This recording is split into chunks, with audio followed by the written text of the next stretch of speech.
O'zimni men hayotda nalog inspektoriga ko'proq qiyoslayman. Hozir sizlarga Uzo haqida so'zlab bermoqchiman. Imkon qadar sodda. Ketdikmi? Elektr tarmog'iga kirayotgan toklar oqimi va elektr tarmog'idan chiqib ketayotgan toklar oqimining differensiallari farqi desam, hech kimga tushunarli bo'lmaydi, elektriklardan boshqa. Shuning uchun yana ham soddaroq qilib tushuntirishga harakat qilaman. O'zimni men hayotda nalog inspektoriga ko'proq qiyoslayman, majoziy ma'noda. Uzo tok oqimini nazorat qiladigan bo'lsa, nalog inspektori pul oqimini nazorat qiladi. Tasavvur qilinglar, nalog inspektor o'tiribdi. Sizlar firma ochgansizlar va u sizlarning pulinglarni nazorat qilib o'tiradi.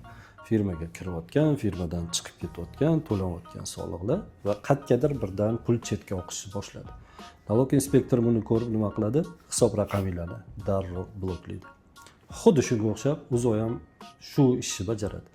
Ya'ni tok oqimi iste'molchidan tarmoqqa qarab qaytyapti. Ya'ni televizor, kirayotgan mashina va hokazo. Keldinglar, kirayotgan mashinani shart ushladinglar. Hammomda, kafilda turuvdinglar, oyog'inglar ostidan namaydi. Va u korpusiga urib qolgan tok sizlarning qo'linglar orqali yerga oqishni boshladi, sizlarni tok urdi. Uzo nima ish qiladi? Shu yerda chetga oqayotgan tok oqimini sezgan zahoti to'xtaydi, ya'ni elektr oqimini to'xtatadi va sizlarning hayotinglarni saqlab qoladi.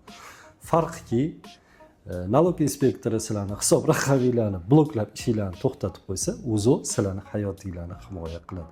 Bu juda ham muhim narsa. Keyingi suhbatlarimizda Uzo haqida, rivoyat, miflar haqida suhbatlashamiz, soddagina qilib. Ha, aytgancha, bundan keyin ko'rishmasligimiz ham mumkin.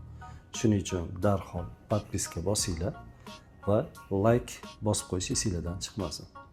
Chin yurakdan hayotingiz yorug' bo'lsin.